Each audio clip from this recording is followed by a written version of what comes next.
예, 금요일 묵상할 시간입니다. 하나님의 뜻대로 로마에 온 바울은 감옥에서 살다 갔다. 하나님의 뜻대로 로마에 온 바울은 감옥에서 살다 갔다. 자, 이런 제목으로 이번 주간 마지막 묵상 함께 나누겠습니다.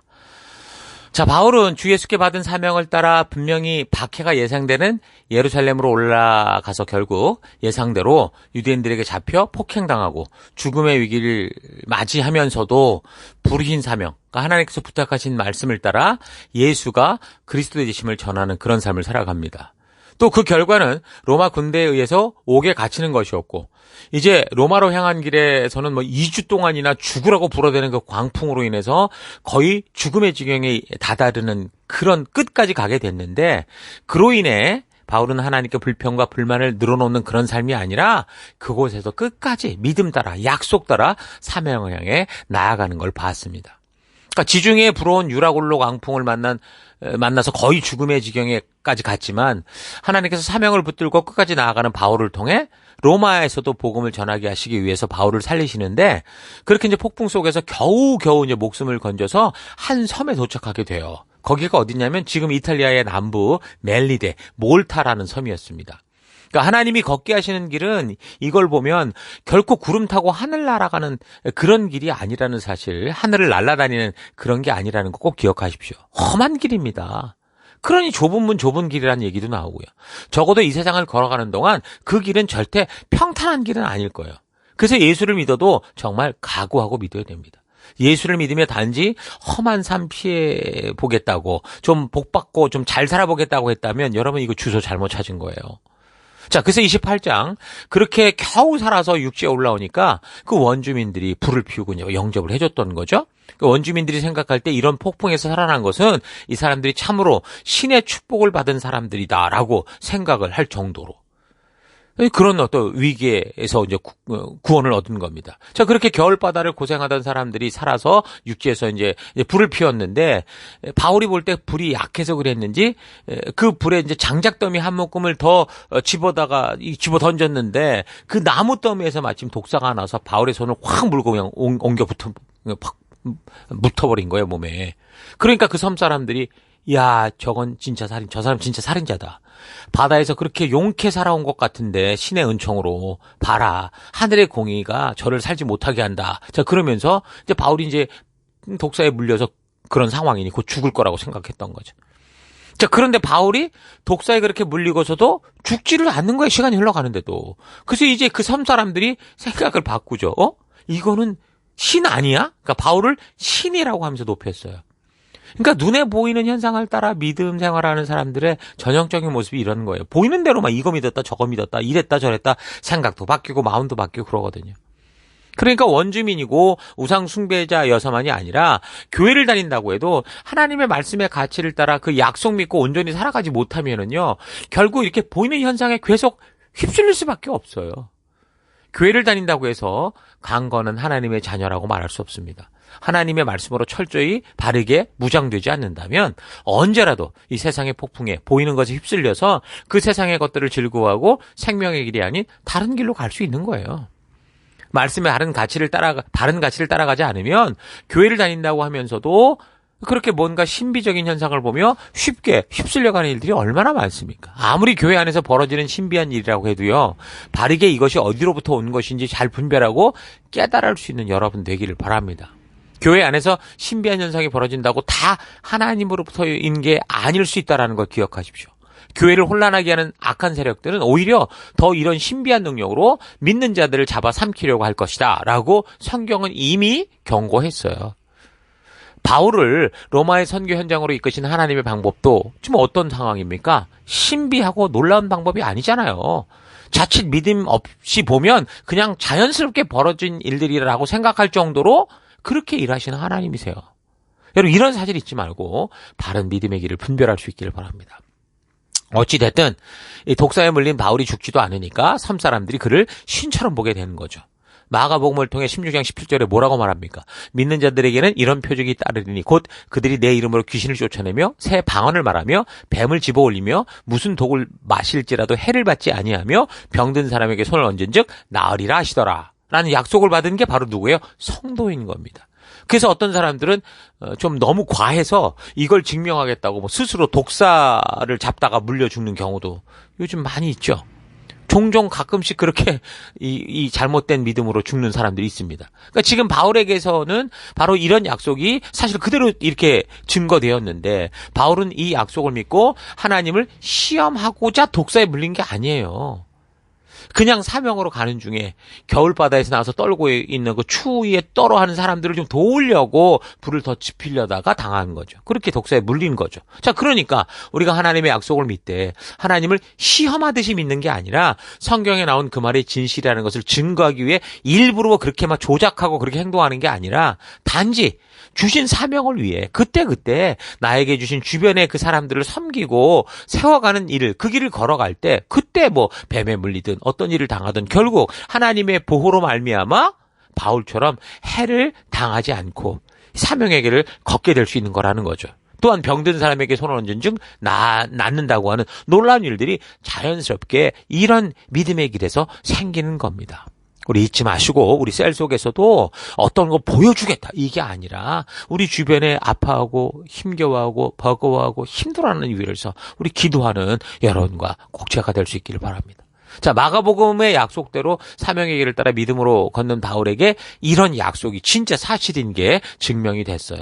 독사에게 물려도 죽지 않았고 거기에다 바울이요. 그 섬에서 제일 높은 사람, 그러니까 추장이라고 할 때 보블리오라는 사람의 아버지가 걸렸던 열병과 이지를 기도로 낫게 했어요. 예수의 이름으로 기도해서 고친 거죠.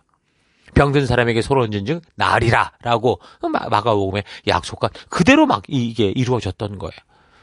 자, 우리도 그래서 하나님을 시험하고 이 말씀이 사실인가 하고 그 사실을 의심하면서 어떤 증거를 가지기 위해서 그렇게 행동하지 말고 그냥 우리에게 주신 이 믿음의 길을 걸어가면서 말씀대로 행하여 주변에 우리에게 섬기라 주신 사람들을 사랑한 마음으로 순종하는 삶을 살아가십시다.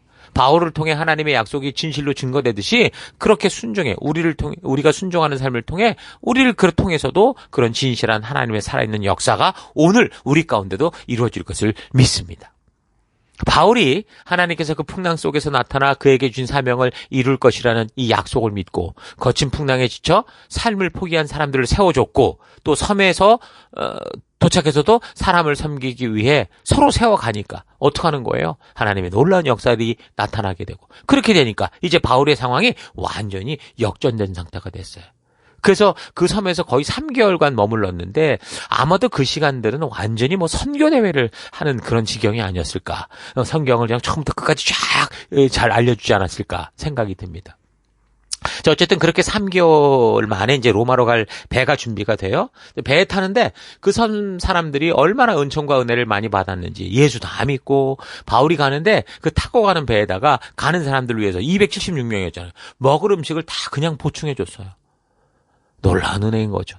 자, 그래서 멜리데에서 새로 연결된, 이제 거기서 그 타고 왔던 배가 아니라 알렉산드리아 배를 타고 수라구사에 들르게 되고, 레기온에 걸쳐서 보디올에 상륙하게 되는데, 파포 지도를 참고하면, 이제 이 섬에서 점차 시칠리아를 거쳐서 로마 본토로 들어가는 것을 보게 됩니다. 그 보디올이 이제 거기서 이제 로마로 가는 육로길이 열려있는 그런 곳이었었던 거죠. 자, 그런데 여기서 어떻게 소식을 알았는지 그 형제들이 보디올까지 바울을 마중해서 또 7일 동안 함께 머물 수 있었어요. 지금 바울은 미결수지만 죄인의 모습으로 끌려가고 있는 거기 때문에 이렇게 육지에 도착해서 그를 찾아온 어떤 지인들이 있다고 해가지고 바울이 이 사람들과 뭐 자유롭게 만날 수 있고 이런 건 아니에요. 근데 이미 폭풍으로 3개월이나 지연됐기 때문에 호송을 책임진 자로서 빨리 이 로마로 이들을 호송해야 될 또 그런 상황이었기 때문에 그런데 이제 이 로마로 가는 호송 책임자 로마의 백부장 율리오도 여기까지 오는 동안 바울을 통해 일하시는 하나님의 살아있는 역사를 본 증인이었기 때문에 호송 일정이 어떠하든 간에 어쨌든 바울에게 찾아온 지인들을 만나서 일주일 동안 같이 보낼 수 있게 해주고 또 그들에게 복음도 전하고 로마서를 보낸 이유와 그런 내용들을 또 다 얘기하지 않았겠습니까? 그런 기회를 준 겁니다. 우리 성도들도 여러분들이 함께 살아가는 어떤 공동체에서든 다른 사람들이 여러분을 믿고 배려해 줄 수 있는 만큼의 영향력 있는 섬기는 삶을 살아가길 바랍니다. 마치 놀부처럼 제비다리 부러뜨리고 일부러 좋은 보답 기회를 일부러 만들려고 하는 그런 신앙이 아니고 정말 우리 주님이 주신 그 사명의 길에서 우리가 만나는 정말 예수의 생명으로 구원한 이 생명들을 소중히 여기고 사랑하고 섬기는 삶을 살아갈 때 바로 이런 영향력들이 나타난다라는 거죠. 그러니까 세상 사람들이 교회와 교인을 욕하는 거는 우리가 복음을 전한다고 해서가 아니에요. 오히려 우리가 복음대로 말한 것처럼 살지 않았기 때문일 경우가 대부분입니다. 이런 사실 잊지 마시고 바울처럼 우리가 처한 삶의 현장에서 진정으로 복음의 증인으로 살아감으로 해서 세상이 여러분을 신뢰하고 여러분들이 필요한 것들을 배려해주는 일들을 만날 수 있는 그런 삶 되기 바랍니다. 교회가 욕을 먹는 것은 당연한 건데 그것이 진정한 복음을 전하다가 욕을 먹는 건 괜찮지만 세상처럼 즐기고 세상처럼 먹고 마시고 살다가 세상보다 못한 삶을 살아가기 때문에 세상에서 손가락질하고 욕을 먹는 그런 일이 없도록 우리의 삶을 차분히 되돌아보면서 하나님의 말씀의 가치를 따라 나아가는 우리가 될 수 있기를 바랍니다. 자, 그래서 이제 보디올에서 이 육로를 따라 이제 결국 로마로 도착하게 됩니다. 이때 역시 또 소식을 들은 지체들이 와서 바울을 영접해 주죠. 이때도 백부장 율리오가 배려를 해주는데 바울을 이제 미결수 감옥으로 보내야 되는데 그러지 않고 오히려 바울이 자기 셋집을 구해서 판결을 받을 때까지 재판이 벌어질 때까지 가택 연금 상태로 지낼 수 있도록 그렇게 배려를 합니다. 자, 여기서도 보면 하나님의 약속대로 하나님이 분명히 이루실 것 때문에 로마까지 왔는데 바울은 어떤 거예요? 여전히 속박된 삶을 살아갑니다. 그러나 사람들이 찾아와서 바울을 섬기는 것이나 하는 일에 대해 아무 방해받지 않았고요. 또 그 집에서 사람들에게 하나님 말씀을 가르치는 것도 자유로웠습니다. 가택연금이라 일단 밖으로 나갈 자유는 없었지만 바울은 그런 상황과 환경을 핑계로 주어진 증인의 사명과 생명을 낳는 생명을 세우는 이 부르심에서 게으르거나 나태하거나 멈춰서지 않았고요. 그 주어진 삶의 환경, 그 현장 속에서 끝까지 자신에게 주어진 이 거룩한 사명, 뭡니까? 생명 낳는 생명을 세우는 일, 하나님의 마음을 그대로 전하는, 가르치는 일에 최선을 다하는 삶을 살았던 거죠. 그래서 28장 30절 바울이 온 이태를, 그러니까 2년을 자기 셋집에 머물면서 자기에게 오는 사람을 다 영접하고 하나님의 나라를 전파하며 주 예수 그리스도에 관한 모든 것을 담대하게 거침없이 가르치더라. 이렇게. 자, 하나님의 일하시는 방법을 여러분 잘 되새기기 바랍니다.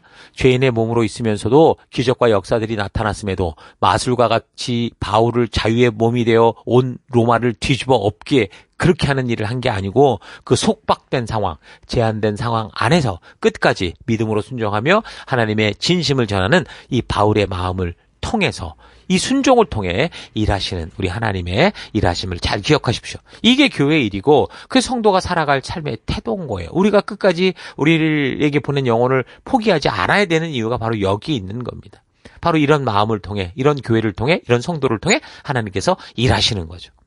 그러니까 여러분들에게도 바울과 같은 순종과 믿음의 삶이 있어야 하나님께서 하나님의 일을 행하신다라는 거 잊지 마시고 때를 얻든지 못 얻든지 우리는 우리 하나님의 진심을 전하는 믿음의 삶, 전파자, 증인된 삶을 살아갈 수 있는 여러분과 제가 되기를 바랍니다. 자, 이렇게 능력의 종 바울이 가택연금 상태로 복음을 전하고 있는 이런 모습으로 생명을 낳는 생명을 세우는 사명에 충실하고 어떤 상황과 환경 속에서도 증인된 삶을 살아가는 이 이야기를 마지막으로 사도행전 28장의 모든 역사가 이 기록이 맞춰집니다. 자, 사도 바울은 어땠습니까? 어디를 가든지 시간 때우는 삶을 살지 않았어요. 사실상 사명대로 살기에는 너무 힘들고 어려운 상황들이 연속되고 있었음에도 부름받은 사명에 최선을 다하는 삶을 살았습니다. 가택연금으로 있으면서도 복음을 전했고 그가 미리 보냈던 로마서를 더 깊이 가르쳤고 나중에 결국 가이사 앞에 서기 전까지 그 사명의 일을 쉬지 않고 멈추지 않았습니다. 자, 이런 모습을 보면서 거룩하게 구별된 성도의 삶, 하나님 아버지의 마음을 품은 리더의 삶이 어떠해야 되는지 바르고 온전하게 분별할 수 있어야 될 겁니다. 여러분들도 부름받은 거룩한 성도로서 각자 살아가는 삶의 어떤 환경과 상황 속에서든지 시간 때우는 인생이 아니라 이 시간을 창조하는 여러분 되기를 바랍니다. 핑계대고 못하겠다, 안 하겠다 그런 인생이 아니라 비록 어렵고 고난 그 상황 속에서도 주신 이 믿음의 길, 그 증인된 삶을 살아내는 생명 나는 생명을 세우는 일에 우리가 하나 되고 협력하고 힘써 나아가는 우리가 되기를 축원합니다.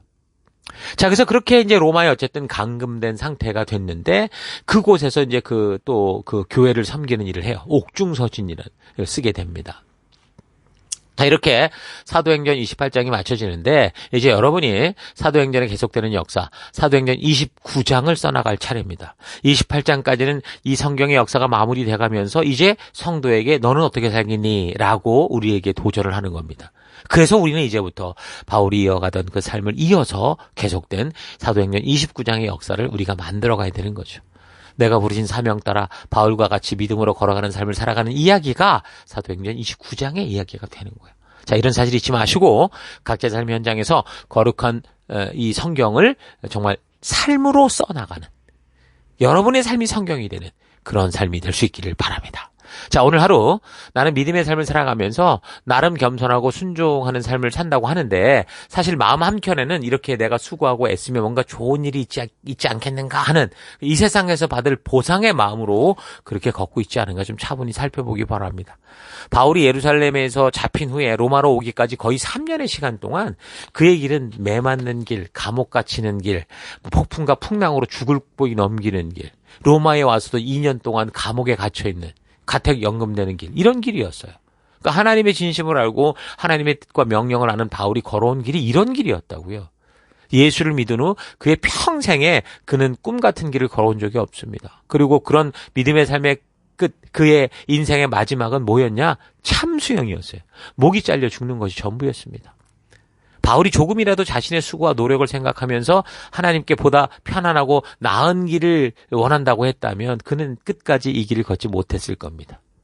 오늘날 많은 성도들이 왜 믿음을 버리게 됩니까? 자신의 수고와 노력의 대가를 이 땅에서 받기를 바라는 그런 마음들이 있기 때문이죠. 내가 이만큼 애썼는데 왜 나에게, 왜 내가, 이런 식으로. 그게 재산이 됐든 명예가 됐든 사람들은 그런 대가를 바라는 욕심을 버리지 못하기 때문에 수도 없이 자신의 믿음으로 걷던 길을 저주하고 되돌아 세상으로 가버리는 경우가 많습니다. 초대교회 역사를 보여준 사도행전은 결코 그런 대가를 받아서 대박을 누리는 믿음의 길에 대해 전혀 이야기하고 있지 않아요. 바르고 온전하게 믿음이 무엇인지를 깨닫기 바랍니다. 이 세상에 미련 두지 말아야 됩니다. 재물을 주시면 먹고 살만한 것 외에는 더 주시면 나누어 주라고 주셨다라고 생각하고 나누는 삶, 베푸는 삶을 사십시오. 여러분의 지식에 있어서도 그렇고요. 여러분의 건강이나 재물에 있어서도 그렇고 하나님의 잘된 백성들이 이 땅을 살아가며 넘치는 것은 모아둬라, 쟁여둬라라고 한 게 아니고 흘려라, 나눠라, 흘려보내라 하신다라는 거 잊지 마시고요.